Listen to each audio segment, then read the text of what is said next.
Hi అండి అందరికీ. ఈరోజు మనం ఫ్రూట్స్తో జెల్లీ కేక్ ఎలా చేయాలో చూద్దాం. ఫ్రూట్స్ తినని పిల్లలు సైతం చాలా ఇష్టంగా తింటారు ఒకసారి చేసి పెడితే.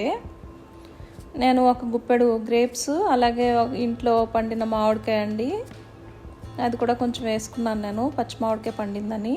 2 పైనాపిల్ స్లైసెస్, ఒక 3 పనస్తోన్లు కూడా చిన్న ముక్కల కింద కట్ చేసుకున్నాను.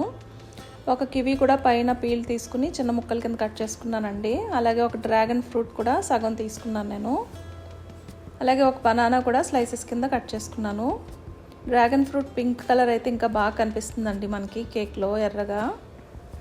తర్వాత ఒక వాటర్ మెలాన్ తీసుకుని ఒక స్పూన్ తోటి చిన్న చిన్న క్యూబ్స్ కింద తీసుకోవాలి.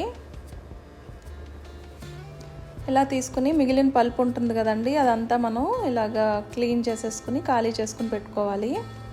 నేను ఒక 800 గ్రాములు ఒక బౌల్లోకి తీసుకుని వాటర్ వేడి చేసుకుంటున్నానండి. ఇది చైనా గ్రాస్, అగర్ అగర్ కూడా అంటారు.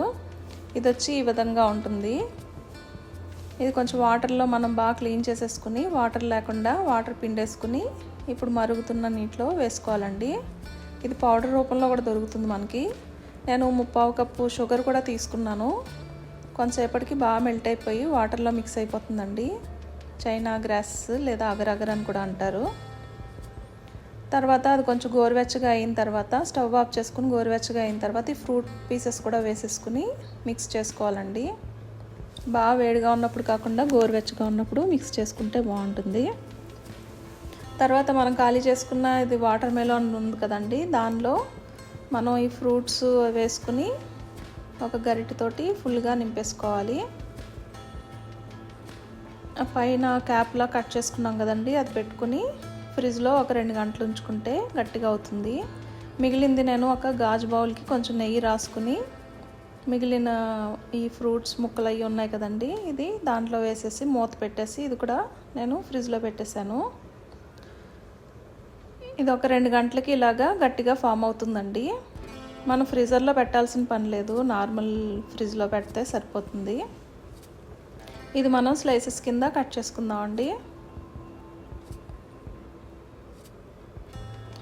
అది ఫ్రూట్తో పిల్లలు అలాగా పట్టుకుని తింటారు కదా అని మనం ఇలా పెట్టుకోవడం, లేకపోతే మనం బౌల్లో అయినా తీసుకోవచ్చు. ఇది ఇప్పుడు మనం స్లైసెస్ కింద జాగ్రత్తగా కట్ చేసుకోవాలండి. ముక్కలు ఉంటాయి కదా, చూడడానికి కలర్ఫుల్గా కనిపిస్తుంది కదండి, హెల్దీ కేక్.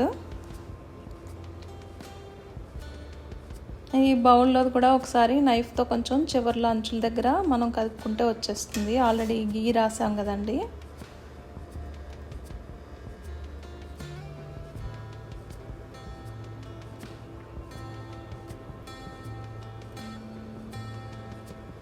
ఇదిగోండి చూసారా, ట్రాన్స్పరెంట్ కేక్ రెడీ. చూడడానికి చాలా బాగుంది. ఇలాగా చల్లగా ఉన్నప్పుడే తింటే చాలా బాగుంటుంది. మీరు కూడా ట్రై చేయండి కంపల్సరీ. పిల్లలకి ఇప్పుడు హాలిడేస్ టైం కదండి, ఇలా చేసి పెడితే బాగా తింటారు. అలాగే ఈ వీడియో నచ్చితే please like, share and subscribe.